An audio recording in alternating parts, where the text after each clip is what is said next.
Sekejap ya, saya setting untuk kita punya FB.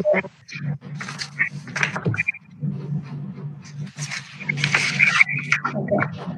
Assalamualaikum warahmatullahi wabarakatuh dan selamat datang kepada semua ahli panel yang saya hormati, yang berbahagia, Datuk Dr. Ramlan, Dr. Hanafiah dan juga Encik Azwar, dan juga kepada para pendengar kita pada petang ini. Terima kasih banyak kerana kesudian semua untuk menghadiri program pada petang ini.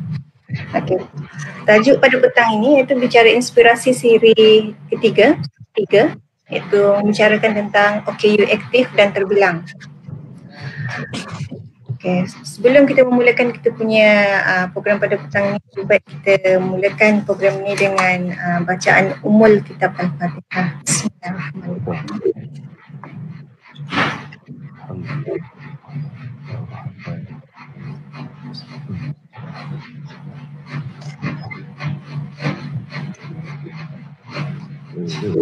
Amin, amin ya rabbal alamin. Harap semua ahli panel yang saya hormati dan semua para pendengar sihat-sihat belaka semuanya dan sihat sejahtera. Okey. Topik pada petang ni ya, kita agak bertuah kerana dapat bersama-sama dengan semua ahli panel yang hebat-hebat belaka dan rezeki semua. Ya, baik, rezeki semua kerana ahli-ahli panel kesudian mereka untuk memberi peluang kepada kita untuk berbicara pada petang ini mengenai OKU aktif dan terbilang. Okay. Boleh kita mulakan kita punya bicara petang ni dan panel yang pertama iaitu saya jemput Dr. Hanafiah Ayub, iaitu Ketua Persatuan UPM. Beliau ni banyak pengalamannya, orang lama dalam UPM dan semoga kalau ada soalan-soalan yang boleh diutarakan sebentar lagi, tunggu sehingga program ini selesai, boleh bertanya kepada Dr. Hanafiah. Okay, soalan saya kepada Dr. Hanafiah. Apakah perkhidmatan sokongan yang disediakan oleh UPM melalui Pusat Sukan bagi pelajar-pelajar dan kaki tangan OKU yang ingin aktif bersukan? Boleh Dr. Hanafiah terangkan? Assalamualaikum, selamat petang. Terima kasih bagi ruang kepada saya yang berkongsi maklumat tentang berkaitan dengan perkhidmatan-perkhidmatan ni. Sebenarnya memang kalau di UPM ni, kalau contohnya di Pusat Sukan, kita memang ada kategori banyak perkhidmatan. Contohnya selain daripada fasiliti sukan, okey, kita juga ada menawarkan program-program pertandingan. Selain juga itu juga kita ada program penjadian atlet yang mana kita tengok memang kita ada atlet-atlet negara dan sebagainya. Tapi apa yang saya nak kongsikan pada petang ini menjurus kepada bagaimana perkara-perkara yang kita selain daripada yang tidak majoriti kita beri perkhidmatan, tapi kita boleh bantu. Contoh yang macam mungkin sedia maklum, satu kes yang berlaku baru-baru ni, seorang atlet UPM bekas pemain sepak takraw negara. Kita tahu dia telah kemalangan, tapi alhamdulillah dalam situasi dia yang agak sukar, dia berhadapan dalam psychological punya aspek yang agak mencabar dalam kehidupan dia, tetapi kuat semangat dan alhamdulillah lah sekarang ini masih meneruskan pengajian yang mana Pusat Sukan kita telah menghubungi pihak Wazan untuk mendapatkan bantuan daripada segi rawatan tambahan. Selain daripada itu juga kita bantu dengan hubungi pihak Timbalan dan Kansellor untuk bantuan penginapan. Itu antara contoh lah yang kita ni. Selain daripada itu, kalau dilihat dari segi fasiliti sukan, memang itu satu perkara yang sebenarnya agak kompleks. Sebab kalau fasiliti sukan kita telah dibina pada tahun 2000 kebanyakannya. Jadi pada masa itu dasar semasa tidak menjurus ke arah contohnya macam kalau kita tengok tandas tu perlu ada aspek ini, aspek itu dan sebagainya. Jadi apa yang kebanyakan yang berlaku sekarang ni, kalau fasilitis kita kena naik taraf. Cuma apabila kita naik taraf ni, kita kena melihat kepada segi penggunaan. Jadi kalau contohnya penggunaan itu memenuhi keperluan-keperluan yang tertentu, dia tidak ada masalah di peringkat universiti untuk membantu. Jadi sebenarnya kalau di peringkat kita, kalau dalam keadaan sekarang ni baru unit di HEP pun ditubuhkan berkaitan dengan perkara ini, iaitu membantu. Jadi sebenarnya dia satu nilai tambah perkhidmatan yang saya rasa sangat relevan lah dalam keadaan semasa. Dan satu lagi mungkin senario semasa yang saya rasa sangat untuk sukan ini, contohnya kalau dalam konteks sukan, dia ada platform yang jauh lebih besar daripada sukan-sukan yang orang normal. Contohnya macam kalau kita nak bersaing 100 meter tu, kalau bilangan pesertanya terlalu ramai. Tetapi kalau macam dalam konteks ini, dia ada peluang yang lebih terbuka. Dan saya beri contoh macam staf saya sendiri tu, Cik Azwar tu, beliau wakili negara di Sukan Paralimpik dan merata pertandingan beliau sertai dengan peluang-peluang yang ada pada disediakan untuk dia lah. Jadi sebenarnya saya rasa paling penting dalam hal ini, UPM insyaAllah kita akan bantu sebaik mungkin, tetapi waktu sama para pelajar ataupun komuniti ini juga perlu ke depan untuk sama-sama diselaraskan segi keperluan dan lain-lain.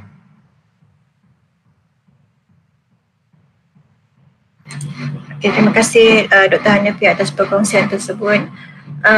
Selain itu, bagaimanakah UPM dapat mencukil bakat pelajar dan staf akademik sekiranya ada, agar mereka dapat melangkah maju lagi ke hadapan sehingga dapat universiti atau negara ke peringkat antarabangsa? Ada ke inisiatif UPM seperti itu? Okey, sebenarnya di peringkat awal kita memang cadangkan ada kejohanan melibatkan IPT, tetapi bila COVID ni semua tertangguh. Dan yang paling utama, sukan institusi pengajian tinggi yang dirancang waktu terdekat ni pun kita terpaksa batalkan kerana ni. Tapi sebenarnya di peringkat kami memang kita dah ambil tindakan di pusat sukan.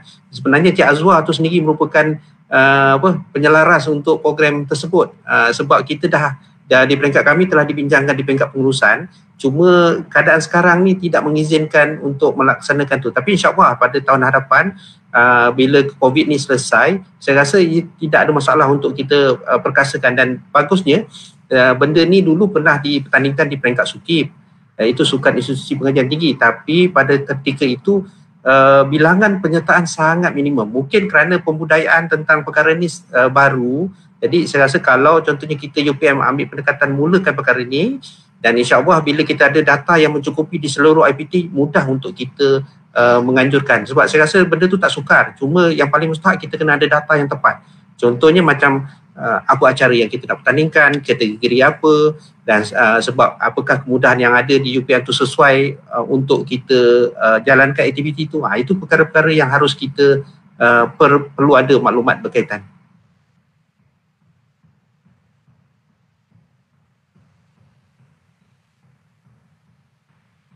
Tak dengar Marina?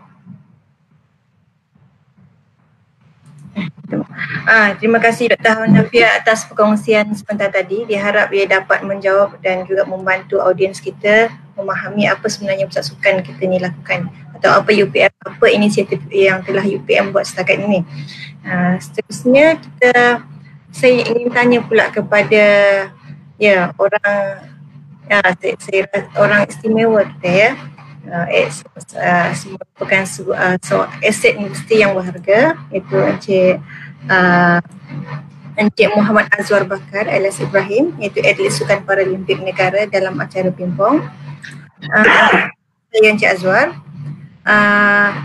boleh kongsikan pengalaman Encik Azwar sehingga boleh bergelar atlet negara dan seterusnya dapat mewakili negara dalam acara pingpong pada Sukan Paralimpik di Rio de Janeiro, Brazil yang lepas. Kongsikan kepada semua untuk silakan Cik Azwar. Terima kasih Tuan Moderator. Datuk Dr. Ramlan,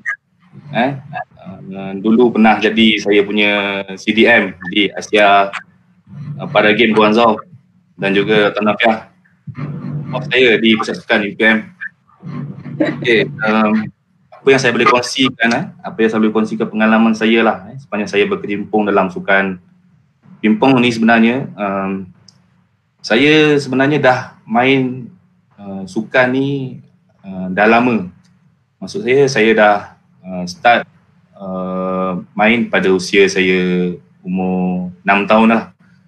Umur 6 tahun saya dah main berbagai sukan, bola semua saya main. Jadi saya start serius dengan sukan pimpong ni pada usia 12 tahun. Memang boleh kata sukan ni memang dah sebati dengan saya lah. Maknanya memang kalau sebut sukan tu memang saya akan pergi dululah. Saya akan pergi dulu dekat sukan tu nak bandingkan dengan perkara-perkara lain. Jadi saya start pada usia 12 tahun.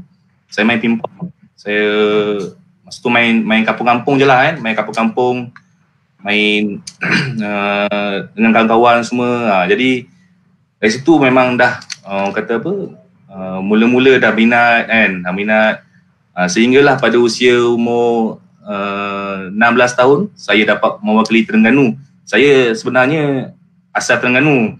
Jadi memang saya dapat mewakili negeri Terengganu tu memang satu kebanggaan lah pada saya kan. Jadi saya seterusnya saya main untuk saya kembangkan lagi lah bakat saya semua. Saya main untuk Sukma 2008. Pada masa tu Terengganu tuan rumah. Dan alhamdulillah lah pada masa tu saya dapat pingat gangsa di Sukma. Jadi pada masa tu lah saya dipanggil oleh Bahagian Paralimpik Majlis Sukan Negara untuk mewakili pasukan Paralimpik lah. Jadi pada masa itulah saya punya kejayaan pimpong saya berkembang lah. Start pada Sukma 2008 di Terengganu. Pada masa tu saya masuk ke Bahagian Paralimpik. Saya training situ pada 2009 dan kejuaraan pertama saya di Asia Guangzhou 2010. Pada masa tu Datuk sebagai CDM lah. Saya memang ingat pada masa tu kan. Memang pada masa tu first tournament saya, memang first tournament international saya memang gugup. Memang betul-betul gugup. Jadi pada masa tu ada perjumpaan dengan CDM, dengan Datuk semua kan. So banyaklah saya dapat daripada Datuk juga. Datuk bagi saya perkara-perkara dah untuk saya tenangkan diri saya semua kan. Jadi alhamdulillah pada game pertama saya tu saya dapat pingat gangsa juga Asia Guangzhou di China tu. Dan situlah saya terus berkembang lagi. Saya banyak pergi ke tournament untuk qualification 2012 di London, dan alhamdulillah saya berjaya melayakkan diri ke yang tersebut lah. Dan seterusnya lah sampai sekarang masih lagi aktif sebenarnya. Begitulah.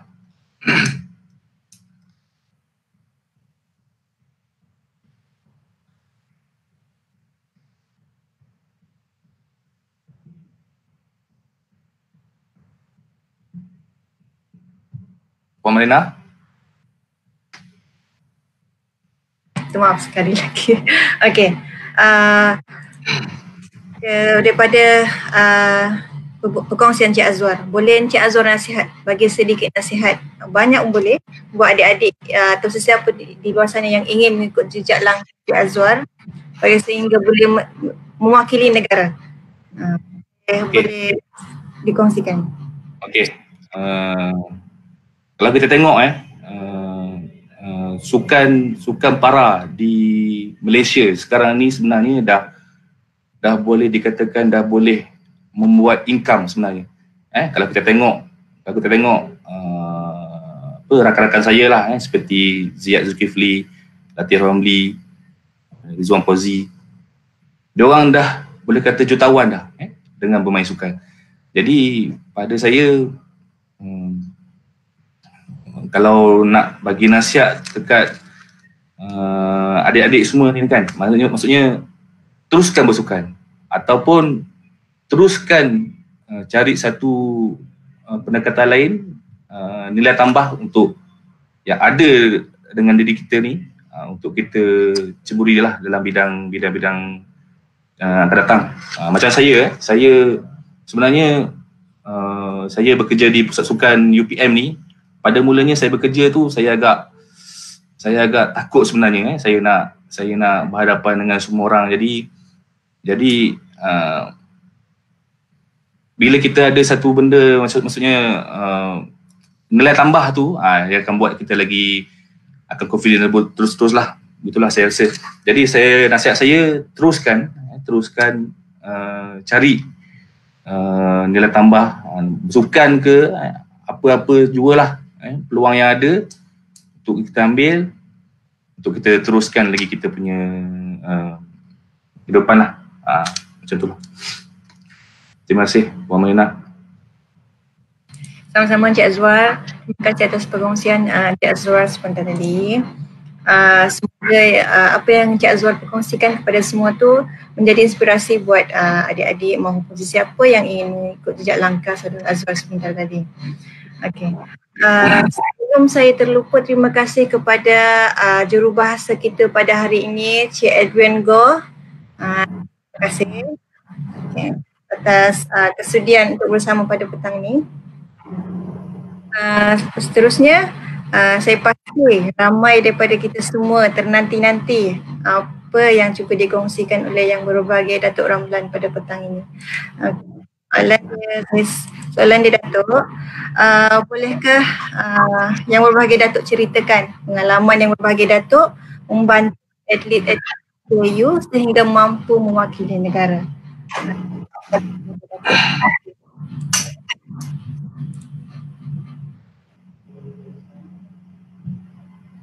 Datuk tak dengar? Boleh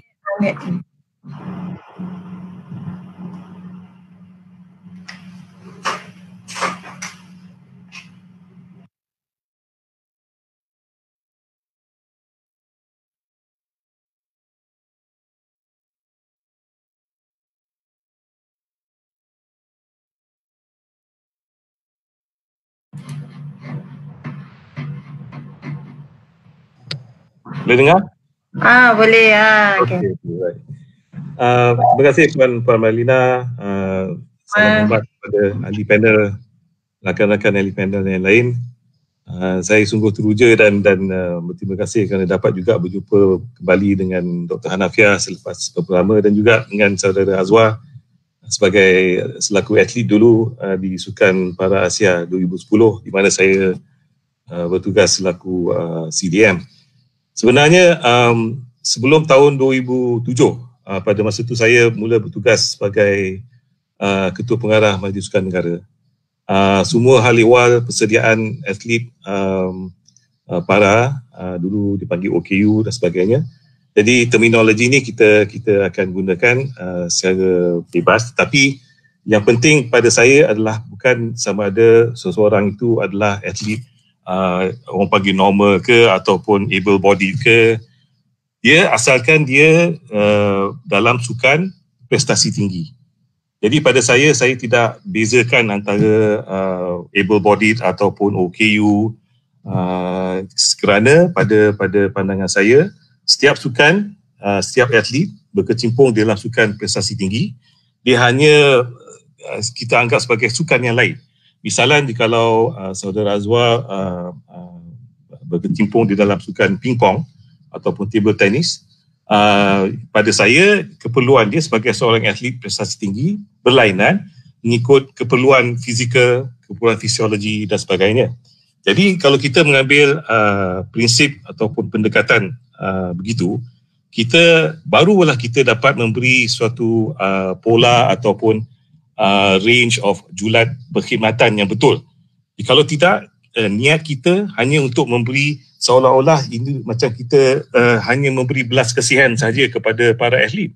Sebenarnya atlet di dalam prestasi tinggi di peringkat ASEAN ataupun Asia ataupun juga Paralimpik, semuanya ada cita-cita tinggi untuk mencapai, untuk memenangi pingat dan seterusnya mengharumkan nama negara. Jadi tak ada beza antara Olimpik, Paralimpik dan sebagainya. Oleh itu, pendekatan kita hanyalah kita akan duduk berbincang dengan para jurulatihnya, dan kita harus merancang program latihan sepanjang tahun, kalau boleh 2 tahun sebelum tu, kalau boleh 4 tahun sebelum tu. Tetapi kebajikan masanya, apabila kita memberi satu perkhidmatan, kita ada kekangan dan ada limitation ya, sebab kebanyakan masanya atlet para juga mempunyai masalah kesihatan ataupun masalah perubatan yang lain. Ada juga atlet yang terpaksa melalui dialisis dan rawatan continuous treatment ataupun rawatan sepanjang masa, dan ini memberi kita satu capaian yang mungkin tidak optimum. Walau bagaimanapun, satu perkara yang saya sentiasa kenangkan tentang semangat dan cita-cita tinggi oleh atlet para adalah kerana mereka ini, walaupun mereka dalam keadaan menghadapi berbagai cabaran untuk bangun pagi, untuk bersedia untuk pergi ke latihan, dan juga untuk pergi ke pusat latihan, mungkin kena naik kenderaan, kemudian pergi ke tempat pertandingan, naik kapal terbang pun macam-macam dia punya prosedur dan dia punya proses dia. Jadi masih ada hati, ada kecekalan, ada keinginan yang tinggi untuk mengharungi segala cabaran, segala kesusahan untuk mengharumkan nama negara. Ini boleh dijadikan suatu pengajaran kepada semua atlet. Tak kisah sama ada ini atlet Olimpik ataupun Paralimpik. Jadi bila kita mengambil serius ataupun kita menghormati hasrat dan cita-cita tinggi para atlet, oleh itu kita harus memberi suatu pendekatan perubatan, penjagaan kesihatan dia dan juga pengurusan kecederaan, dan juga membantu dia dari segi sains sukan dan sebagainya. Sama juga dengan seperti atlet-atlet lain. Kita hanya kena faham bahawa sukan dia sama ada dia ada wheelchair ataupun dia ada apa-apa dari segi spesifik untuk sukan masing-masing, itu kita hanya anggap sebagai sukan yang lain. Kalau kita kaji apakah keperluan dia dalam sukan masing-masing, jadi kita dapat membantunya dengan betul dan dengan ikhlas. Terima kasih Puan Pengerusi. Okay, terima kasih banyak di atas perkongsian yang berbahagia, Datuk. Soalan kedua saya yang berbahagia, Datuk. Sebagai seorang yang pengalaman luas, ya, lebih lagi mantan Ketua Mengarah Majlis Sukan Negara dan Institut Sains Negara, Sukan Negara. Itu Sukan Negara, ya. Dalam saya yakin pengalaman yang bagi Datuk amat luas dalam sains sukan dan pengurusan aktiviti sukan di Malaysia yang kita cintai ini, nasihat yang berbagai Datuk buat atlet OKU yang ingin berjaya dalam bidang sukan. Silakan yang bagi Datuk. Baik. Atlet akan melalui beberapa fasa. Okey. Yang fasa yang paling penting to be recognized, untuk dikenali, untuk dikenal pasti. Jadi sejak tahun 2007, 2009 dan sebagainya, kita sudah pihak Majlis Paralimpik Malaysia, mereka telah banyak berusaha untuk menubuhkan suatu sistem kenal pastian bakat. Okey, kenal pastian bakat dan pembangunan bakat. Dia ada beberapa perbezaan, memang banyak klasifikasi dari segi sistem OKU ni. Ada yang dulunya sihat dan mempunyai anggota yang secukupnya, tetapi telah mengalami kecederaan sehingga terpaksa melalui amputation, ada kehilangan kaki ataupun tangan dan sebagainya. Jadi untuk atlet macam ni, kita sedar bahawa ada suatu perubahan macam tsunami di dalam kehidupan dia. Dan ini akan memberi kita juga suatu cabaran untuk menggunakan sukan ni sebagai satu tumpuan yang bagus untuk dia ada suatu sense of purpose atau mission di dalam kehidupan baru dia. Dan dengan ini, sukan itu ada nilai yang amat tinggi baginya.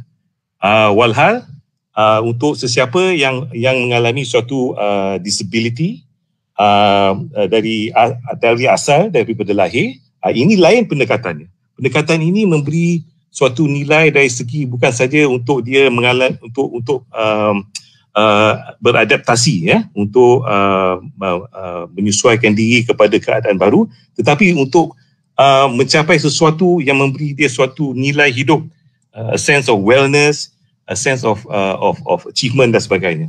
Jadi apa sekalipun, yang penting untuk kita adalah kita gunakan sukan ini sebagai suatu alat untuk bukan saja untuk menonjolkan kepentingan atlet para, tetapi juga untuk kita mendapatkan suatu level of usefulness, supaya kebanyakan atlet ni dulu sebenarnya, kalau kita lihat, kita imbas kembali pada zaman-zaman silam, kebanyakan mereka ni disorok di rumah, okey, tidak diberi peluang untuk bercampur gaul, untuk mendapat pekerjaan yang baik dan sebagainya. Jadi ini menunjukkan bahawa sukan ini ada suatu nilai dan kepentingan yang lebih tinggi daripada untuk kita memenang pingat saja. Pingat ni saja membuka pintu dan ruang untuk atlet-atlet, insan-insan ni semua mencapai suatu tempat untuk memberi perkhidmatan kepada masyarakat dan pada negara kita juga. Dan ini sekaligus akan memberi suatu nilai tambah ataupun suatu rangsangan yang lebih baik, supaya bukan sahaja dia dapat berkecimpung dalam sukan yang dapat meningkatkan kesihatan dia punya well-being dan dia punya fitness dan sebagainya, tetapi juga dapat meningkatkan dia punya rasa bahawa dia adalah seorang daripada masyarakat umum. Sebab sukan, kalau kita lihat, sentiasa adalah menjadi suatu cross-section of society at large. Dia adalah secepis masyarakat, sebahagian daripada masyarakat umum. Oleh itu, kita harus memberi kepentingan dan suatu perancangan yang lebih rapi untuk masa depan semua pelusuk, semua aspek ataupun semua ahli dalam masyarakat kita. Jadi dengan peranan sukan ini, kita bukan saja dapat menang pingat, tetapi dapat memenuhi hasrat masing-masing sebagai rakyat.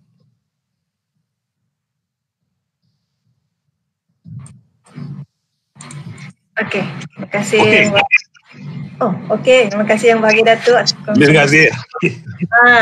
Sangat menarik dan sangat saya berasa perkongsian Datuk ni yang amat sangat berguna kepada siapa yang ingin lebih untuk maju ke hadapan dalam bidang sukan ni, terutamanya OKU kita, yang saya yakin sebenarnya mereka ni mempunyai peluang untuk lebih maju ke hadapan dalam bidang sukan, tapi atas mungkin faktor-faktor tertentu kita tidak tahu, mungkin ada self-esteem ataupun tidak tahu peluang di mana mereka harus pergi lepas itu. Ada sesiapa para pendengar ingin mengemukakan soalan kepada ahli panel kita? Silakan. Sebarang soalan?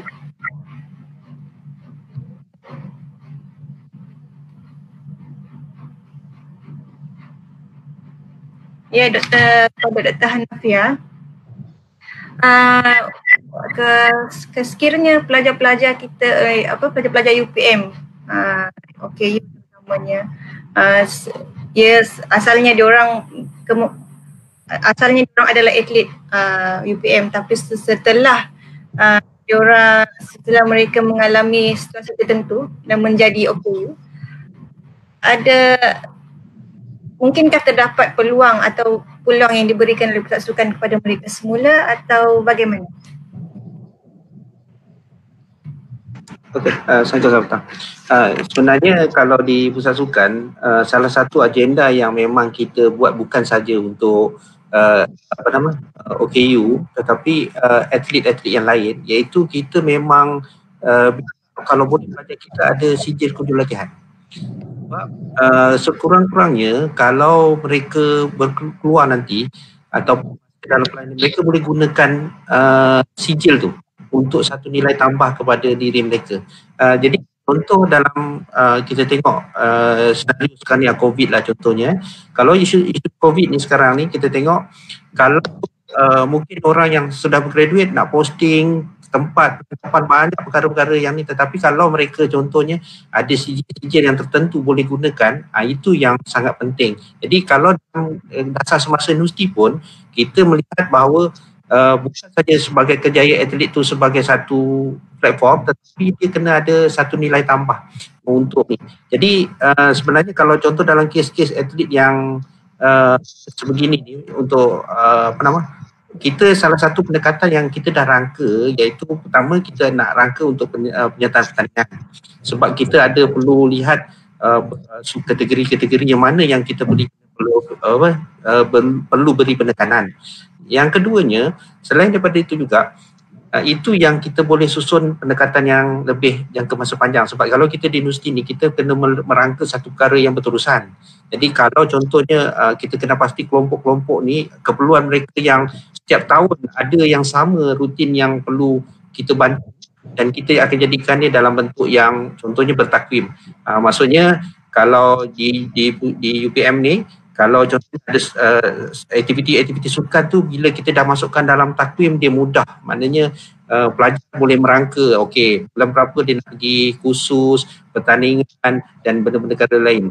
Jadi sebenarnya kalau di pusat sukan memang kita ambil pendekatan, contohnya sebab kita ada Cik Azwar, sebab Cik Azwar ni satu dia datang daripada atlet. Jadi yang pendekatan pertama yang kita nak buat ialah lepas daripada bengkel di Melaka, memang kita dah plan untuk melaksanakan dalam skala yang lebih besar, iaitu di peringkat IPT. Jadi bila perkara ni kita dapat lakukan, jadi dia akan menyokong dasar negara. Sebab contoh macam kalau kita tengok Azwar lahir daripada Sukma, maksudnya dia kena pasti bakat daripada Sukma. Tetapi tak mustahil, sebab di negara-negara barat banyak yang mana contohnya mereka melaksanakan program yang intensif di peringkat universiti. Jadi kalau kita buat contoh kejohanan sukan para di peringkat IPT dengan sukan KPT, jadi contohnya kita kena pasti 5 atau 6 yang betul-betul elit, dan ini kita boleh saring dan kita boleh bekerjasama dengan pihak MSN dan juga ASN untuk jadikan program negara. Sebab itu yang kita buat sekarang ni, contoh di UPM kita ada 3 program elit untuk negara, iaitu rugby, memanah dan olahraga. Tapi kalau contoh ada potensi yang sebegini, tak mustahil kita boleh kembangkan. Dan yang menariknya saya rasa kat sini, sebab kita ada orang yang memang memahami dan berpengalaman, iaitu Cik Azwar. Jadi kalau kita contohnya agensi, dia hadapi satu kekangan segi sumber manusia, idea dan perkara-perkara lain. Tapi kalau macam kita, saya rasa itu satu kelebihan yang mungkin kita boleh laksanakan. Cuma yang macam saya beritahu tadi lah, kita kena melihat kepada pendekatan yang lebih bersifat jangka masa panjang lah sebagai satu pendekatan yang lebih utama. Sebab kalau contohnya kita nak buat setakat tahun ni, tiba-tiba tahun depan tidak ada kesinambungan, dia satu kerugian lah saya rasa, untuk bukan saja di UPM tetapi juga untuk negara lah. Kerana kalau kita boleh plan benda tu dengan baik, contohnya memang kita sasarkan, kita boleh feeder untuk negara. Contoh paling yang kita rugby yang kita buat, sebab tu kalau contohnya di Sukan C yang lalu, iaitu lebih daripada 50% atlet negara rugby daripada skuad UPM. Jadi yang tu kalau kita nak buat, kita nak ke arah macam tu juga. Maknanya tak mustahil, tapi kita kena laksanakan dengan lebih terancang perkara ni.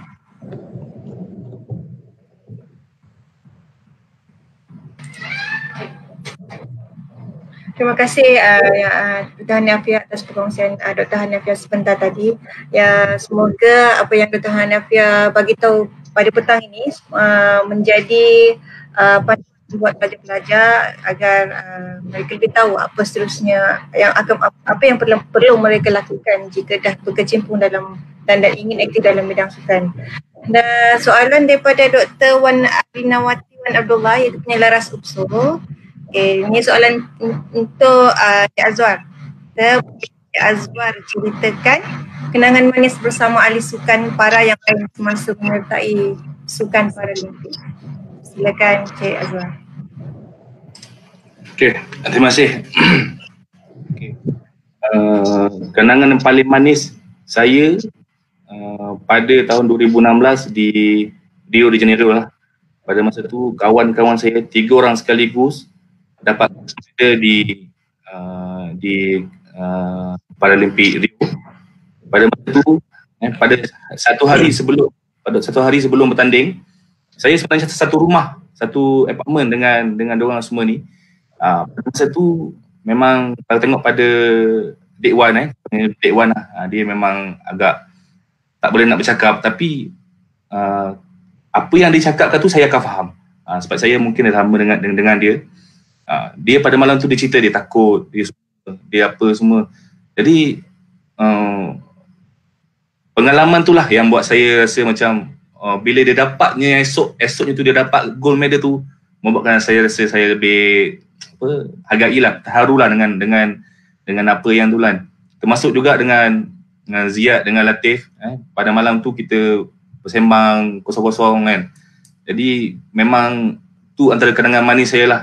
Bila selepas dia dapat gold medal tu, so pada nak balik dekat airport nak balik tu pun saya sempat bergambar lah, sempat bergambar.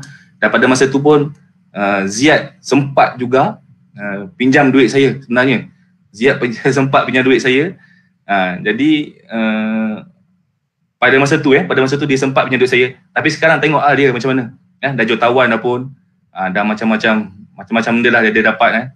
So saya rasa benda tu membuatkan saya lebih hargailah, lebih terharulah. Macam tu lah lebih kurang. Baik Encik Azwar. Okay. Seterusnya ada soalan daripada Cik Victoria. Cik Victoria Ngekgi. Saya kenal dia ni. Okay. Hai Victoria. Hello. Hello. Sihat? Okay. Okay, soalan dia. Bagaimana cara ahli Paralimpik ingin berlatih sepanjang PKP ni? Seperti yang kita tahu, atlet lain dah mula berlatih sendiri di rumah. Adakah ahli Paralimpik ni berlatih di rumah? Walaupun tempat untuk berlatih di rumah agak sukar bagi mereka dan tanpa jurulatih untuk memantau mereka. Bagi saya soalan ni sesuai dijawab oleh yang berbagai Datuk sebab dia fasiliti dia boleh saya rasa bagi Datuk boleh jawab soalan ni. Sudah saya pengalaman Datuk lah. Silakan Datuk. Ya, baik. Terima kasih saudari Victoria. Sebenarnya semua atlet prestasi tinggi pada zaman sekarang ini semua mengalami masalah. Okey. Sebab bukan sahaja fasiliti tapi program persediaan masing-masing untuk sukan Olimpik ataupun sukan Paralimpik semuanya terganggu. Tetapi kalau kita lihat apa-apa sekali keadaan sama ada di sukan Olimpik ataupun Paralimpik dan sebagainya, pihak jurulatih perlu mempamerkan ataupun menunjukkan leadership ataupun kepimpinan. Sebab suatu program latihan itu dirangka oleh pihak jurulatih, dikendalikan oleh pihak jurulatih, dipantau oleh pihak jurulatih. Tetapi para atlet pula harus berminat. Jangan saja secara pasif kita nak mengharapkan tunjuk ajar ataupun panduan daripada pihak pengendali ataupun jurulatih. Kita kena menunjukkan minat dan asyik bertanya kepada jurulatih dan memberi maklum balas kepada pihak jurulatih, sebab pihak jurulatih hanya melihat sesuatu keadaan apabila dalam pandemik COVID-19 ini hanya melihatkan daripada pandangan dia sahaja. Jadi kalau kita hanya menerima dan menurut arahan dan sebagainya tanpa memberi maklum balas, ini akan merencatkan ataupun mengganggu kebolehan jurulatih untuk memberi apa-apa pengubahsuaian yang perlu dari hari ke hari supaya para atlet dapat mendapatkan suatu tahap penambahbaikan berterusan di dalam setiap sesi. Kalau katakanlah misalnya kalau dia kata biasanya kalau program latihan mana-mana pun apa-apa latihan sama ada senaman yang dilakukan di rumah dan sebagainya, semua akan penting, yang pentingnya adalah supaya yang paling penting adalah supaya atlet faham apakah tujuan ataupun objektif sesuatu sesi itu. Dengan itu apabila dia faham, jadi ini tentu sekali akan menyebabkan atlet itu dapat memberi komitmen ataupun penekanan yang betul supaya setiap sesi itu mencapai objektif. Jadi maklum balas ni bukan saja untuk kita hanya untuk memantau keadaan, tapi juga untuk mencapai sesuatu pencapaian untuk setiap sesi. Jadi kalau tidak diberi ataupun tidak dipantau dari segi heart rate ataupun denyutan jantung, denyutan nadi kita, atau tidak memberi maklum balas tentang degree of difficulty, kepayahan apa-apa aktiviti ini diberi, tidak diberi apa-apa maklum balas secara fizikal, secara psikologikal dan sebagainya. Jadi ini akan memberi suatu cabaran kepada pihak jurulatih untuk meningkatkan, sebab setiap sesi latihan itu ada peningkatan dia dan ada dia punya perancangan untuk bagaimana kita meningkatkan dari satu sesi ke satu sesi, dari satu hari ke satu hari, dari satu minggu ke satu minggu, bulan dan sebagainya. Jadi kalau kita lihat sekarang ni, pihak Majlis Keselamatan Negara telah mula untuk memberi kelonggaran untuk pihak para atlet yang dalam sukan prestasi tinggi, sama ada Olimpik ataupun Paralimpik, pulang ke pusat latihan masing-masing, tetapi dengan semua SOP ataupun Standard Operating Procedures yang telah dikenakan dari segi untuk mengelakkan daripada jangkitan ataupun penularan penyakit COVID-19 ini. Jadi untuk kita akui, ini semua telah memberi suatu cabaran ataupun prosedur ataupun proses yang tertambah, yang merumitkan lebih-lebih lagi untuk para atlet Paralimpik yang mungkin dalam menggunakan wheelchair dan menggunakan apa-apa alat-alat untuk bergerak sini dan sana. Jadi ini memberi satu cabaran untuk pihak pengurusan untuk sentiasa berfikir ke hadapan. Jangan kita jadi reaktif, kita boleh terjadi sesuatu ataupun terserempak ataupun bertemu dengan sesuatu cabaran atau permasalahan, barulah kita nak bertindak atau nak fikirkan dia punya penyelesaian.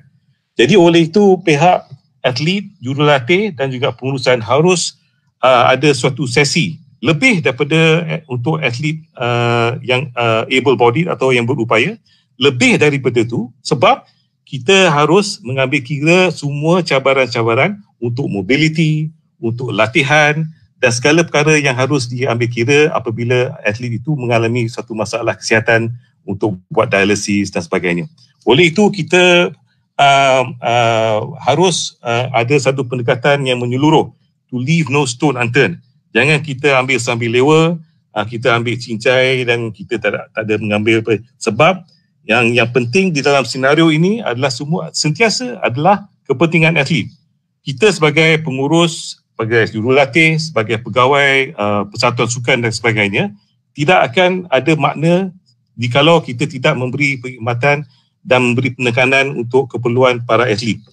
Kalau kita tak menjurus ataupun memberi tumpuan yang sebenarnya dan tekanan yang di mana perlu, kita tidak ada pendekatan yang menyeluruh, komprehensif, jadi mungkin kita akan bertemu dengan suatu cabaran ataupun permasalahan.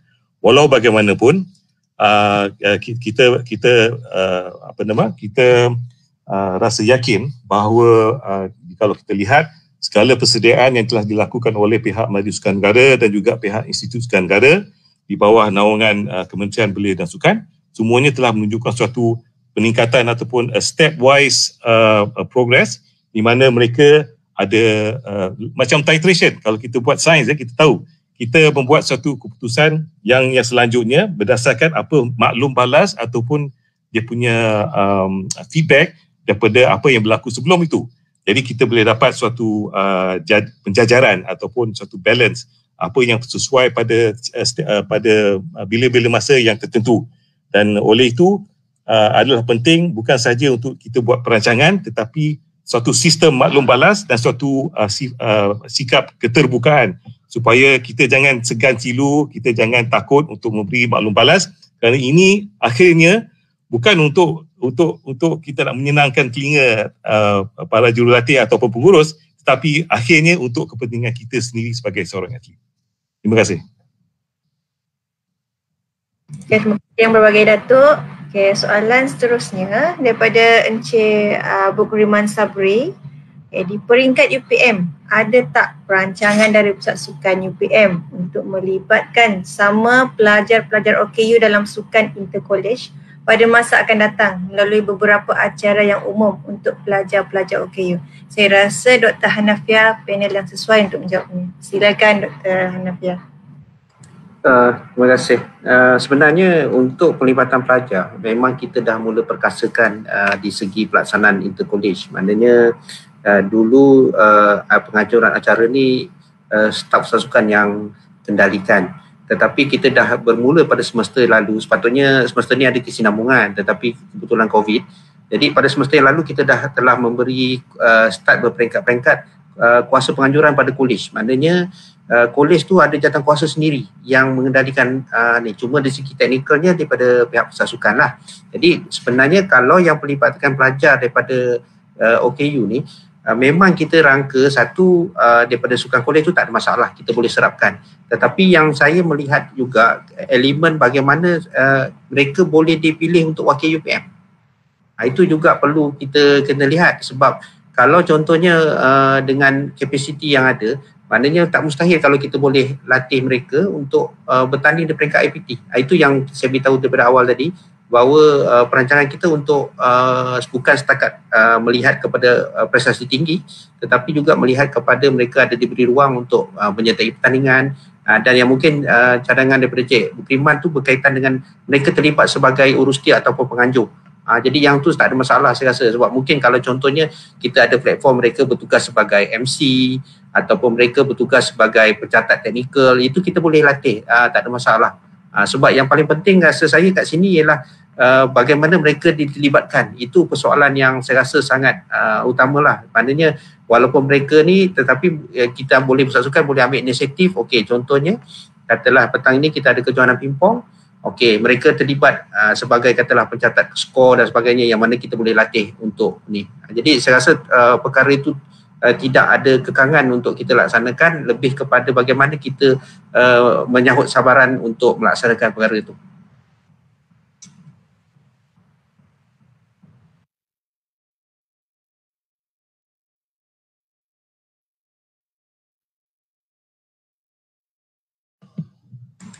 Tak dengar Marlina? Okey, soalan seterusnya juga daripada Cik Bukriman Sabri. Kata yang khas ni soalan ni untuk soal kepada yang berbagai datuk.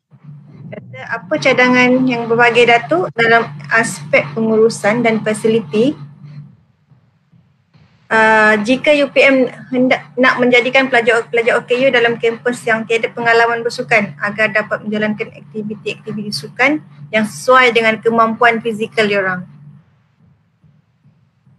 Okey, persilakan yang bagi Datuk.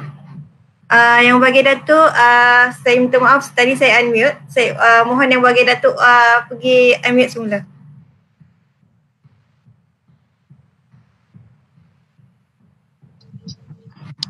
Boleh dengar? Boleh dah. Okey. Sorry, saya tak dengar tadi sebab macam mana ada gangguan sikit tadi.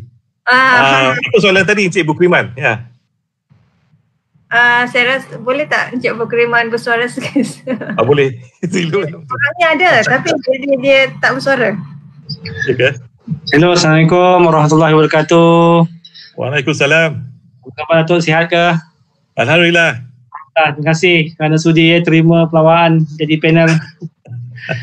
Okey, insyaAllah. Datuk, saya nak tanya, kalau dari segi sudut pengurusan OKU ini, ya, pelajar OKU ni, dan juga segi sudut facilities, ada pelajar-pelajar OKU yang masuk ke UPM ni dia tak ada pengalaman bersukan.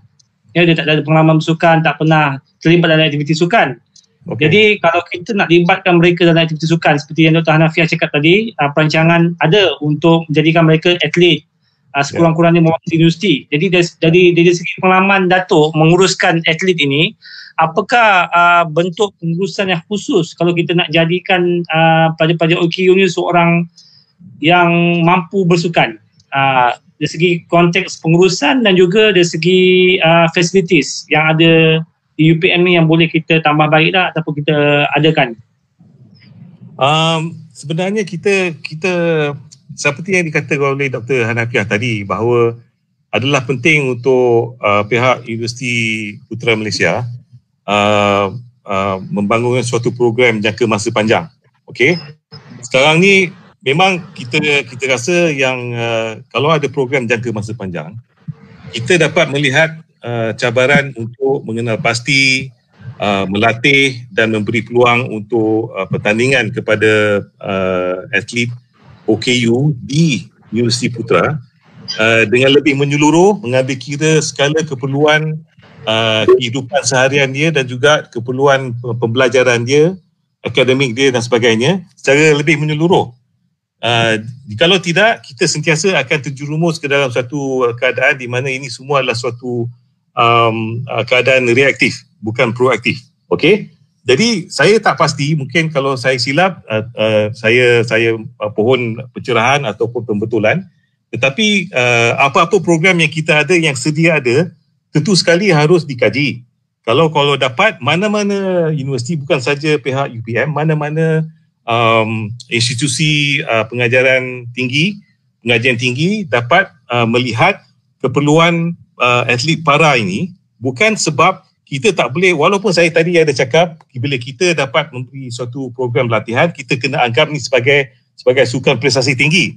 Walau bagaimanapun, ini hanyalah apabila kita telah menguruskan dan menyediakan semua keperluan atlet yang berkecimpung dalam sukan prestasi tinggi dari kalangan pelajar-pelajar para ini, pelajar-pelajar OKU, baru kita dapat mengatakan baru mereka ni kena ada tunjuk semangat berdikari dan sebagainya. Pada mulanya semua kena ada suatu peningkatan yang melihat secara keseluruhan. Misalnya, jikalau kita buat suatu program untuk pertamanya UPM boleh buat suatu program bersama dengan pihak Kementerian Pelajaran Malaysia untuk membuat program pengenalpastian bakat. Saudara Azwar memang dah sedia ada berkhidmat di dalam UPM. Tentu sekali boleh dapat beri pandangan dan pendapat untuk merangka suatu program untuk membuat pengenalpastian bakat. Kemudian juga ada program untuk kita buat proaktif. Jangan kita tunggu dia nak ketuk pintu kita baru kita nak cari dia. Okey? Walhal sebenarnya atlet ni semua tak perlu kita keluar jauh-jauh. Kalau kita pergi ward di hospital, okey, di the spinal ward, kita tahu paraplegic ada. Okey? Jangan kita tunggu. Kalau kita tahu, kita tengok background dia, latar belakang ni, kita tahu dia seorang pelajar yang baik, yang mendapat suatu pencapaian yang tinggi di dalam pembelajaran dia. Jadi kita jangan tunggu, kita boleh buat satu program di mana kita memberi suatu tawaran kepada atlet itu menjadi atlet supaya bukan saja dia dapat membuat suatu pengajian apa-apa yang perlu di UPM, tetapi juga berkecimpung dalam sukan Paralimpik. Oleh itu, macam-macam lagi program kita boleh lakukan. Tetapi pokok pangkalnya kita kena duduk, we have to sit down, kita fikir apakah peranan kita sebagai universiti, macam mana kita nak integrate atlet Paralimpik atau para ini di dalam masyarakat akademik kita, dan bukan tunggu apabila ada permintaan ataupun permohonan baru kita nak bertindak. Sebenarnya ia harus diasaskan sebagai suatu perkara biasa seperti perkara-perkara lain untuk atlet-atlet ataupun pelajar-pelajar lain. Dengan ini baru kita mendapat suatu peningkatan di dalam cara kita memberi program akademik kepada masyarakat kita. Sebenarnya saya lihatkan UPM ini sebagai suatu exemplar. Exemplar maknanya suatu pusat pengajian tinggi contoh, kerana sentiasa memberi penekanan yang tinggi terhadap pembabituan sukan untuk semua, bukan saja untuk para pelajar, mahasiswa akademik pada pelbagai peringkat, tetapi juga untuk staf masing-masing. Jadi ini adalah suatu perkara yang menunjukkan bahawa UPM mungkin ada keupayaan untuk mengkaji sukan para ini atau Paralimpik ini untuk ditingkatkan, untuk dilonjakkan dan mendapat tempat yang sewajar di dalam masyarakat UPM. Baik, terima kasih Yang Berbahagia Dato' atas jawapan yang diberikan sebentar tadi. Saya buka soalan kepada pendengar jika ada sesiapa lagi yang ingin bertanya.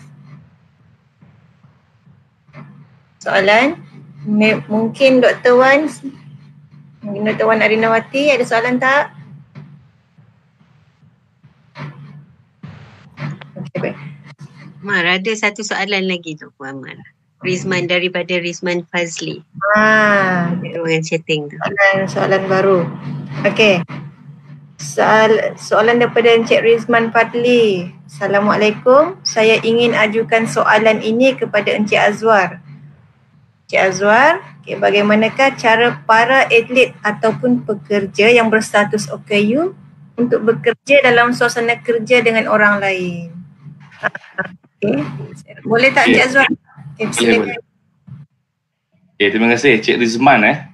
Sebenarnya Cik Rizman dengan Cik Victoria ni pernah berurusan dengan saya masa kita buat Putra Quality masa PKP tu lagi kita buat game.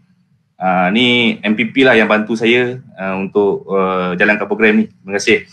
Jadi cabaran bekerja tu pada saya di mana-mana tempat pun akan ada cabaran dia. Baik dia tu OKU ataupun normal ke, memang akan ada cabaran dia. So bagi saya beruntunglah sebab saya dapat suasana kerja yang baiklah di Pusat Sukan UPM ni. Rakan-rakan sekerja saya pun supportive,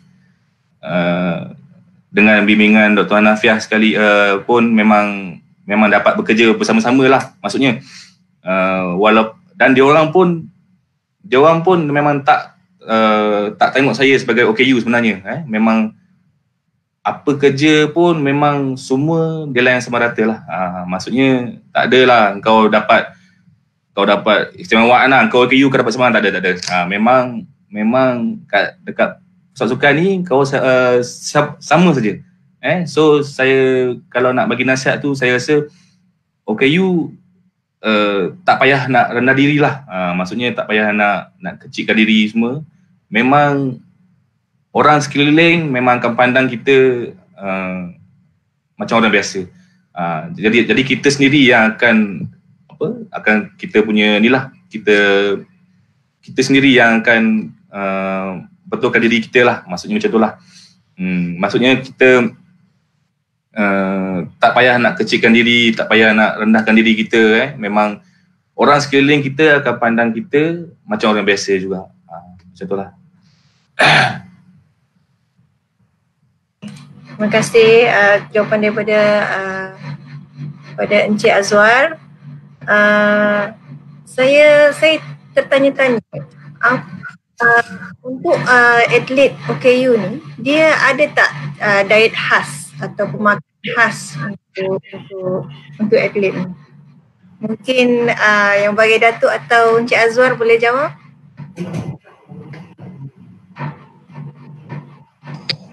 Ya, Azwar makan macam biasa kan? Macam nasi dagang saya bagi. Puan Marlina, sebenarnya kita lihat pemakanan seorang atlet itu dari segi keperluan sukan dia, ya. Dan setiap atlet dalam sesuatu sukan tu ada pula dari segi position dia, peranan dia, style permainan dia dan sebagainya. Okey. Jadi kalau kita lihat tadi saya punya sikap tadi, saya lihat sukan para ni sebagai satu jenis sukan yang lain. Jadi kita kena kaji atlet itu dari segi fizikal dan fisiologi. Okey. Apakah aktiviti latihan dan pertandingannya, dan then we work our way backwards. Kita boleh lihat apakah keperluan pemakanan dia setiap hari, dari satu sesi makanan daripada pagi, sarapan, makanan tengah hari dan makanan malam, dan apa-apa snack in between. Ini harus diberi suatu penekanan, sebab kalau tidak atlet ada mungkin selalu pasal dia asyik lapar saja, mungkin dia akan consumption ataupun pemakanan dia terlalu banyak dari segi volume, dan ini harus dipantau dengan rapi oleh pihak pemakanan ataupun dietitian supaya dari segi pertamanya keperluan tenaga dia dapat dicapai. Kedua, dari segi nutrients yang perlu untuk dia sihat, dan kemudian cukup cergas untuk berlatih dan bertanding. Ini semua harus kita lihat dari segi aspek saintifik sahaja dan dari segi keperluan atlet sebagai individu. Kalau kita buat macam all size, one size fits all, semuanya kita sekali harung, kita bagi satu program untuk kalau dari segi program suaian fizikal untuk 20 orang, apa-apa sukan pun kita bagi satu program. Ini semua tak betul. Ini bukan sukan prestasi tinggi. Ini satu kerja yang malas. Okey? Dan orang yang malas tak ada tempat di dalam sukan prestasi tinggi.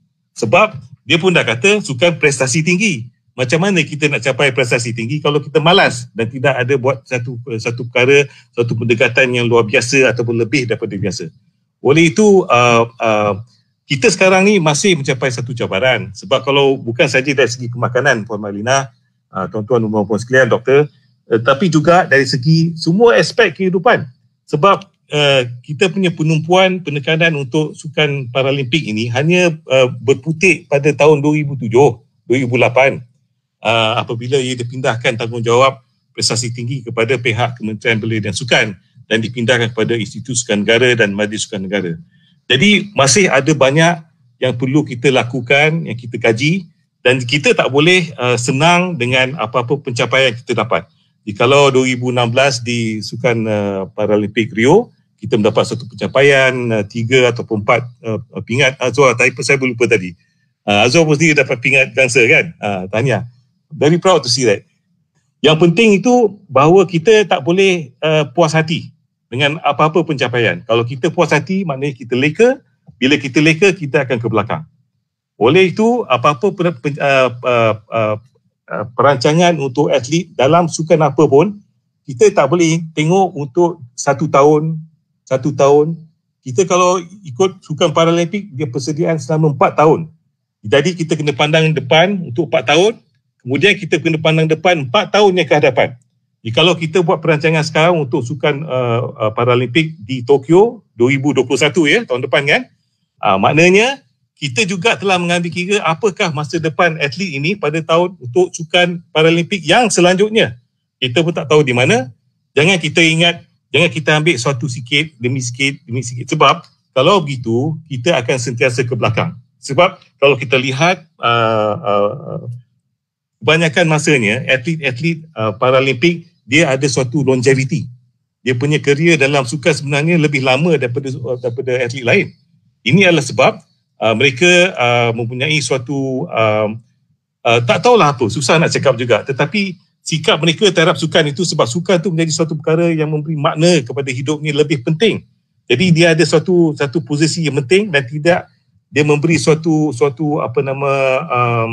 daya tarikan yang kuat supaya dia dapat memberi tumpuan sebagai kerjaya dalam sukan dalam kehidupan dia dengan lebih lama. Oleh itu kita harus membuat satu perancangan, dapatkan jurulatih yang sesuai untuk atlet ini, bukan saja ala kadar saja. Kalau kita nak bercita-cita tinggi, kita kena resource atlet ni dengan betul. Dari segi keperluan kewangan dia, keperluan kehidupan dia, keperluan latihan dia dan sebagainya. Oleh itu, kalau kita cakap pasal pemakanan, itu perkara asas. Tetapi sebenarnya, walaupun asas, yang paling susah dalam kehidupan seorang atlet, satunya persediaan dari segi pemakanan. Tahu sajalah kita orang Malaysia, sekarang musim durian, semua orang nak makan durian. Okey. Lagi satu, dari segi aspek kita punya persediaan mental. Ini ada kena-mengena bukan saja dari segi kita punya daya fikiran kita, tetapi juga macam mana kita sikap kita dan kita punya outlook in life. Ini suatu perkara yang berlaku hari demi hari. Bukan macam modaliti lain seperti fisiologi, biomekanik dan sebagainya yang merupakan modaliti ujian yang berlaku setiap 6 ataupun 8 minggu. Ini berlaku tiap-tiap hari, 2-3 kali sehari. Oleh itu, kalau para atlet, tak kisah Paralimpik ke Olimpik, memberi tumpuan kepada pemakanan dia dan juga kepada aspek persediaan mentalnya, insya-Allah atlet itu akan berjaya. Terima kasih. Sama-sama, terima kasih jawapan daripada Yang Berbahagia Datuk. Tidak dapat dinafikan ya, makanan tu menjadi perkara penting bagi seorang atlet musim durian tu. Lepas tu, seterusnya soalan daripada Dr. Wan Ardinawati. Soalan kepada Dr. Hanafiah. Dr. Wan minta kongsikan setakat ni, apakah bidang sukan yang pernah diceburi oleh atlet para di UPM? Boleh Dr. Hanafiah kongsikan? Okey, sebenarnya di UPM kita pernah ada atlet yang bermain badminton dan pingpong, dan sebenarnya mereka punya prestasi kalau dengan orang normal pun belum tentu boleh bertanding, maknanya mereka sangat bagus. Jadi sebenarnya saya rasa apa yang Cik Azwar kongsikan tadi sebenarnya, bagaimana dalam pengalaman saya berjumpa dengan atlet-atlet yang sebegini, mereka sebenarnya keluar daripada norma biasa. Maknanya mereka ada ciri tertentu, keyakinan mereka tinggi, mereka positif, dan mereka tidak ada masalah untuk bergaul dengan orang-orang yang lain. Jadi sebenarnya saya rasa kalau pendekatan yang itu yang mula-mula, iaitu mereka dari segi aspek psikologi mereka positif, saya rasa yang untuk mereka keluar dan menyahut cabaran, contohnya menjadi atlet yang baik, tak mustahil. Sebab saya yang paling senang ialah sebab Cik Azwar sendirilah staf saya kan. Dia kalau kita tengok masa mula-mula dia bekerja dulu dengan tempoh pengalaman untuk kepertandingan dan sebagainya, kita lihat sebenarnya dia satu proses pembelajaran yang berterusan lah. Jadi sebenarnya kalau untuk atlet, contohnya di satu tahap, contohnya A nak ke B, dia tidak ada masalah sebenarnya, tetapi dia kena bermula daripada pemikiran yang positif. Jadi saya rasa kalau pengalaman dalam atlet ni yang berada di UPM, contohnya contoh sukan badminton, pingpong tadi, dia kerana sukan-sukan yang sebegini ialah sukan yang berbentuk kemahiran. Jadi sukan yang berbentuk kemahiran ni dia ada potensi untuk yang pergi jauh. Kalau contoh macam tadi yang pelari pecut 100 meter tu, itu sebenarnya kalau nak berlatih 100 meter pun kita faham lah. Nak mengekalkan tu dengan tempoh faktor usia dan sebagainya, itu satu sukan yang agak sukar. Tetapi kalau kita contohnya sukan yang seperti pingpong, badminton pun tak ada masalah untuk orang kata kalau dia start macam Cik Azwar umur 6 tahun, sampailah dia boleh ke umur katalah 30-40 tahun, dia masih stay boleh aktif. Cuma segi pemilihan bakat itu yang juga perlu dilihat. Maknanya kalau mereka berpotensi, apa direction mereka. Contoh kalau sekarang ni sudah ada di peringkat IPT laluan khas untuk mereka. Cuma salah satu yang pendekatan yang paling penting ialah mereka perlu bila berada di universiti, mereka kena juga terlibat secara aktif dengan program-program yang berkaitan. Jadi itu satu perkara yang kita kena lihat jugalah. Maknanya kalau atlet tu mungkin dah cemerlang di sekolah, di peringkat universiti juga kena cemerlangkan juga, supaya mereka boleh terus cemerlang dan seterusnya wakili negara. Itu yang memang salah satu perkara yang penting. Sebab macam Datuk Ramlan cakap tadi, kalau contohnya kita tengok tahun depan untuk Paralimpik je, apa jadi 4 tahun akan datang. Jadi itu juga kita kena lihatlah, jadi segi perancangan untuk pembangunan sukan yang lebih menyeluruh. Soalan seterusnya daripada Dr. Wan juga, yang the next ni, yang bagi Datuk boleh kongsikan bidang sukan Paralimpik di peringkat nasional dan antarabangsa. Apa tadi? Soalan dia, bolehkah yang berbahagia Datuk kongsikan bidang sukan Paralimpik di peringkat nasional dan antarabangsa? Mungkin soalan mungkin Dr. Wan boleh terangkan, jelaskan sikit soalan ni Dr. Wan. Okey, right. Okey, yang berbahagia Datuk. Soalan saya tu mungkin Datuk boleh kongsikan apakah bidang sukan yang pernah lah atlet Malaysia Paralimpik ni pernah sertai di peringkat nasional dan antarabangsa, mungkin boleh memberi gambaran lah kepada OKU di luar sana. Okey, baik. Sebenarnya kalau kita lihat, kalau sebagai rujukan sebagai suatu perbandingan, sekarang pun dari segi program pembangunan sukan Olimpik pun masih banyak kontroversi. Okey, macam-macam lah. Tiba-tiba sukan ni, sukan tu masuk, orang kata politik lah, macam-macam. Tetapi kalau kita berbalik pada prinsip asas, itu kita lihat kepada keupayaan kita sebagai suatu masyarakat, apakah bakat dan kebolehan yang kita ada. Tentu sekali kita lihat bahawa ada perkara-perkara yang boleh kita ambil dari segi sukan-sukan yang memberi tumpuan kepada skill ataupun kemahiran. Utamanya sukan-sukan tradisi yang kita kuat seperti badminton, memanah dan sebagainya, itu kita harus pertahankan dan kita jangan leka. Ada juga sukan-sukan lain yang seperti sukan table tenis ataupun pingpong seperti yang saudara Azwar pernah ingat di sukan para Asia dan juga di sukan Paralimpik. Ini adalah suatu gambaran bahawa ada sukan-sukan tertentu yang sekarang sedia ada, dan ibu segala sukan adalah sukan olahraga. Jadi olahraga kita tak boleh lagi, macam mana pun kena ada olahraga. Atlet yang lain dalam sukan lain pun kena buat juga latihan-latihan olahraga, kena buat larian, lompatan dan sebagainya, sebagai untuk kecekasan dan juga untuk ketangkasan. Tetapi ada juga masa-masa di mana terdapat atlet-atlet yang mencapai suatu pendedahan kepada suatu jenis sukan. Misalnya sukan yang tak pernah kita kecimpung, tak pernah kita didedahkan, dan kita memberi suatu tumpuan kepada atlet itu sendiri. Jadi pada pendapat saya, kalau kita lihat dulu, manalah kita pernah dengar atlet kita dapat pingat emas di dalam sukan terjun, kan? Pingat emas di dalam sukan lawn bowls, sukan gimnastik dan sebagainya. Jadi ini memberi kita peluang untuk mengkaji bahawa adakah berputik daripada penglibatan satu orang atlet yang luar biasa, yang mungkin dia berada di luar negara ke, ataupun dia mendapat pendedahan apabila dia bersekolah di luar negara dan sebagainya. Adakah kita boleh perluaskan peluang itu untuk atlet-atlet? Kalau timbul minat untuk sesuatu sukan itu, boleh kita bangunkan sukan tersebut. Lagi banyak sukan kita ada, lagi bagus. Walau bagaimanapun, unsur ataupun kita punya resources dari segi kewangan memang sentiasa terhad. Oleh itu adalah penting untuk kita memberi suatu tumpuan. Jangan kita pentingkan untuk sesuatu sukan prestasi tinggi itu tanpa melihat kepada the knock-on effect ataupun cascading effect terhadap sukan untuk semua ataupun sukan untuk masyarakat. Sebab akhirnya kalau kita memberi suatu penekanan yang sewajarnya kepada sukan prestasi tinggi, pada masa yang sama memberi penekanan yang sewajarnya juga kepada sukan untuk semua ataupun mass sport, oleh itu kita sentiasa tidak akan ketandusan bakat baru pada masa hadapan.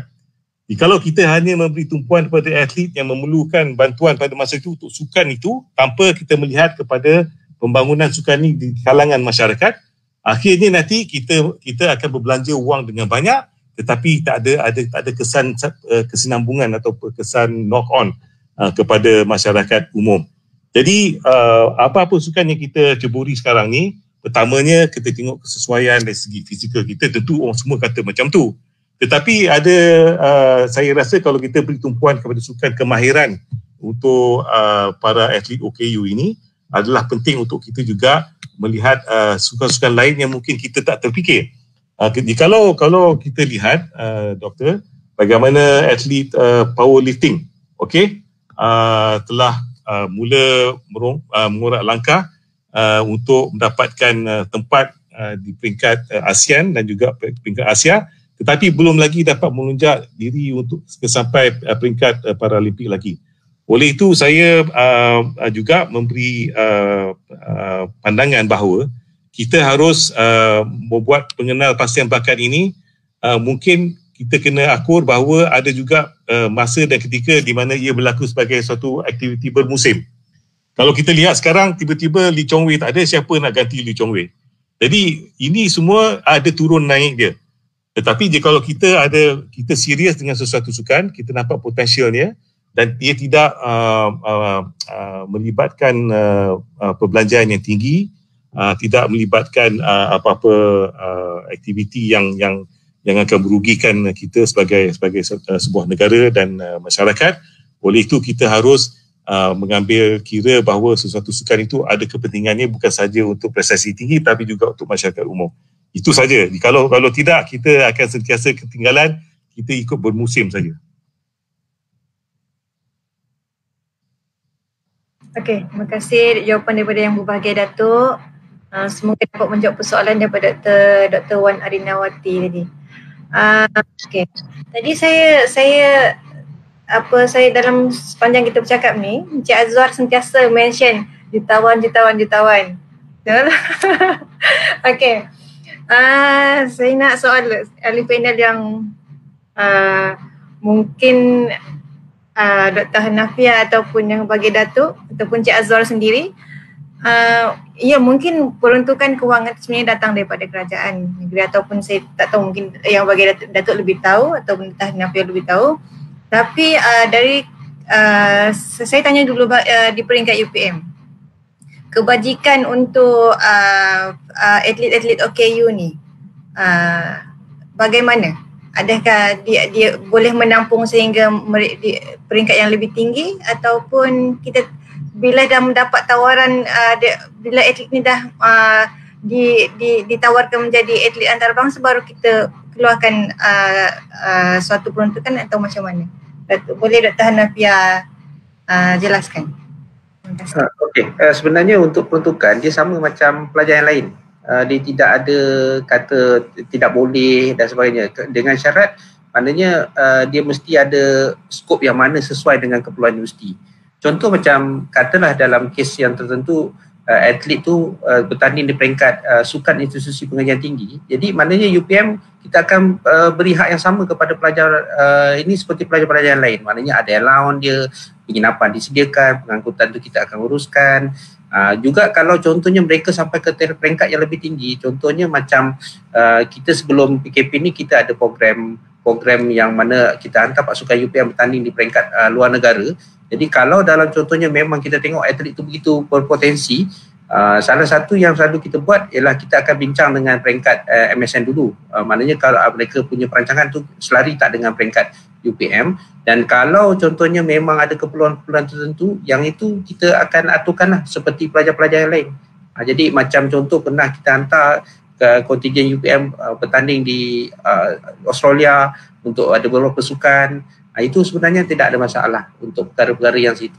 Cuma orang kata macam sekarang ni bagusnya kita telah melihat di peringkat universiti telah ada hala tuju yang lebih jelas tentang kebajikan pelajar tentang hal-hal ni. Jadi dia lebih orang kata berbanding dengan dulu lah. Dulu mungkin contohnya dengan yang masuk tu tidak ramai bilangan dia, kat mana penempatan dia dan sebagainya. Dia sekarang ni pun macam di peringkat universiti nak menyelaraskan supaya mereka ada penempatan yang setempat, supaya mereka lebih tersusun segi program dan lain-lain. Jadi saya rasa kalau segi kebajikan tu tak ada masalah untuk kita bantu di peringkat universiti. Dan satu lagi mungkin istimewanya, kalau contohnya atlet tu sampai ke tahap yang lebih tertinggi seperti yang lain-lain, mereka juga ada peluang untuk dapat beasiswa. Sebab di peringkat sukan ni ada dua beasiswa yang utama, iaitu di bawah Kementerian Belia dan Sukan, dan satu lagi di Kementerian Pengajian Tinggi. Jadi kalau contohnya atlet tu memenuhi syarat dengan sukannya dan lain-lain, sebenarnya mereka tidak ada masalah untuk ditawarkan beasiswa. Jadi orang kata terpulang pada atlet itu sendirilah untuk melihat peluang itu sebagai satu perkara yang istimewa untuk direbut. Okay, baik. Terima kasih jawapan daripada Dr. Hanafiah. Seterusnya pula di peringkat negara, bagaimana MSN ataupun sepanjang pengalaman Datuk, bagaimana atlet ni boleh sampai ke peringkat jutawan seperti yang mana Encik Azwar sebenarnya pertamanya saya ni old school sikit okay. Idealist. Kita sebagai atlet, kita punya first priority adalah kecemerlangan. Right? It's always excellence. Okay, kalau kita tumpu kepada excellence, insyaAllah itu rezeki ini Allah punya kuasa. Right? Kalau kita nak mengharap kejar kemenangan untuk mendapat ganjaran ataupun mendapat ganjaran ataupun rewards, hadiah dan sebagainya, mungkin ada satu hari bila kita tak dapat hadiah atau kita tak dapat kemenangan, kita akan menyoal diri kita sendiri, pasal apa aku buat susah payah nak dapat pingat ni, walhal tak dapat duit lah. Jadi kita sendiri menyebabkan masalah pada psikologi kita sendiri. Tetapi jikalau kita kejar kecemerlangan, kita tahu bahawa ada masa dan ketika kita mungkin, sebab menang dan kalah itu adalah resam pertandingan. Okey. Kalau kita mengakui bahawa kita ada hari kita menang, ada hari kita kalah, jadi kita tumpukan kepada proses persediaan, proses di dalam pertandingan apabila kita terlibat dalam pertandingan, dan kita hanya mementingkan kecemerlangan diri kita sendiri sebagai atlet berbanding bila kita bertanding dengan atlet lain, kita tengok apakah tahap kecemerlangan dia. Jadi kita ada ready-made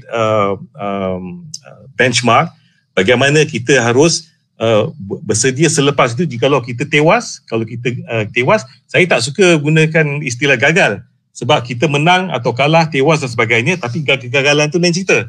Kita gagal jikalau kita tidak belajar daripada kesilapan kita ataupun kekurangan kita. Kita sebagai makhluk, kita bukan sentiasa dengan kecemerlangan disebabkan kesempurnaan kita. Kita cemerlang, kita menang sebab kita punya kelemahan tu kurang daripada kelemahan orang lain. Okey? Pada suatu masa dan ketika. Oleh itu, kalau kita tumpukan kecemerlangan, insya-Allah ini semua tentang duit, ganjaran dan sebagainya, ini semua ada banyak program. Program universiti, program negeri, program negara, program swasta, semua akan beratur untuk memberi kita ganjaran apabila kita menang. Tetapi kalau kita tak menang, memanglah dia tak pandang kita. Itu lumrah alam lah. Tapi yang penting, kita sentiasa tumpu pada kecemerlangan diri kita sendiri. Jangan kita lupa bahawa ini adalah pokok pangkalnya, itu menjadi ibu rezeki kita. Terima kasih. Okey, baik. Terima kasih atas jawapan yang diberikan oleh yang berbahagia Datuk Hanafiah. Ada satu lagi, Puan Marlina. Saya terlupa tadi. Ada tiga. Lagi satu, saya nak menggalakkan para atlet mana-mana pun. Okey? Jangan kita tertumpu kepada sukan saja.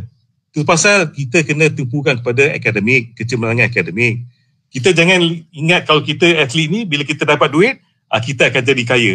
Tak ada, dapat duit sekejap saja. Jikalau kita tak tahu macam mana nak menguruskan, macam mana nak mencari peluang, macam mana nak membangunkan peluang yang baik untuk mendapat kehidupan yang lebih cemerlang dan gemilang, jadi kita akan kehilangan apa yang kita dapat. Oleh itu, sentiasa dapatkan ilmu, pengetahuan untuk kita melengkapkan diri kita untuk mengurusi kehidupan kita dengan baik, apa sekali yang kita harapkan. Terima kasih. Okay, terima kasih yang berbahagia Datuk atas perkongsian, jawapan yang diberikan. Kita telah pun menghampiri 4:30 sebentar lagi. Jika soalan terakhir, jika ada sesiapa ingin bertanya. Okey. Jadi jika ada sesiapa, okey, jika tidak ada sebarang soalan lagi, suka saya untuk simpulkan pada petang ni perkongsian oleh ahli panel semua hebat-hebat ya, semua jawapan tu memang kalau kita dengar betul-betul, insya-Allah boleh menjadi panduan buat adik-adik pelajar maupun sesiapa yang ingin berjaya dalam bidang sukan. Untuk di peringkat UPM, perkongsian daripada Dr. Hanafiah bahawa kita memang terdapat inisiatif daripada UPM melalui Pusat Sukan, kebajikan maupun bantuan-bantuan kepada atlet OKU. Jadi tidak ada halangan sebenarnya jika pelajar-pelajar ingin menceburi bidang sukan untuk ke peringkat yang lebih tinggi lagi. InsyaAllah UPM akan membantu. Dan perkongsian daripada Encik Azwar pula, daripada perkongsian Encik Azwar, kita ambil nasihat daripada beliau bahawa tidak ada halangan. Sepatutnya daripada walaupun bergelar orang yang bergelar OKU, tapi sebenarnya tidak ada halangan. Ia datang daripada diri sendiri. Betul tak Encik Azwar? Yang penting dia kesungguhan dan sentiasa konsisten dengan usaha sejak dari awal lagi. Dan perkongsian terakhir saya simpulkan daripada yang berbagai Datuk bahawa di peringkat negara memang terdapat begitu banyak sekali bantuan, kebajikan maupun sokongan, sama ada dia dari kesihatan, peruntukan kewangan, sekalipun nasihat dari sudut pengurusan ya memang tidak dapat dinafikan terlalu banyak ya, cuma kita inisiatif daripada atlet itu sendiri ataupun dari ke arah mana ke arah mana mereka hendak pergi, insya-Allah akan sentiasa ada peluang yang terbuka untuk mereka.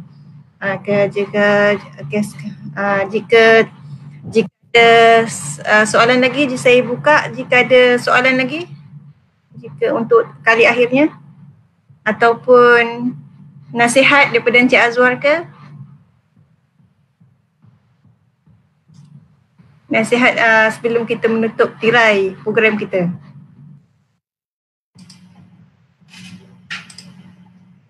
Okey, nasihat saya kalau untuk OKU di luar sana lah, jangan segan lah, jangan terasa rendah diri dengan diri sendiri kan. Jadi memang sebenarnya apa yang saya lalui, memang orang sekeliling kita memang tak pandang kita pun sebagai OKU. Mereka semua sangat supportive.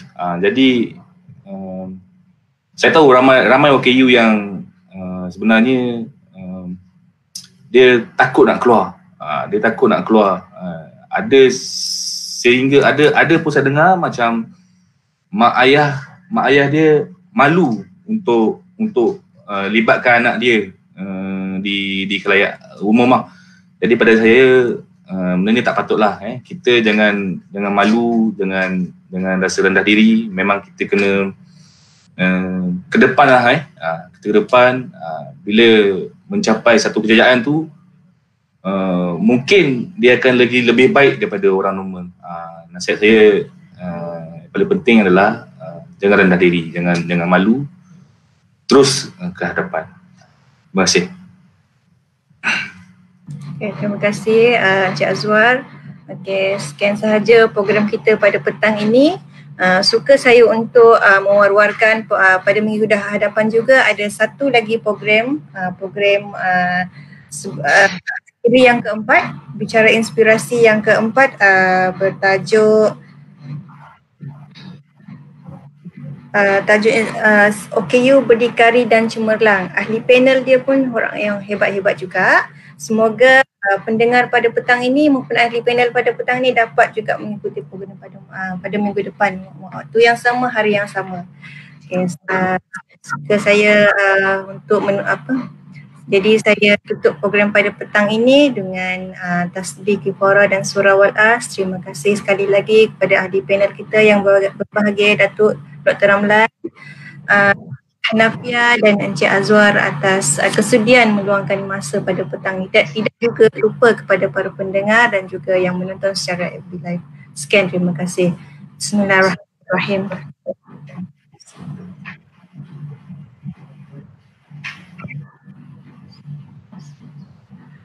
Assalamualaikum warahmatullahi wabarakatuh.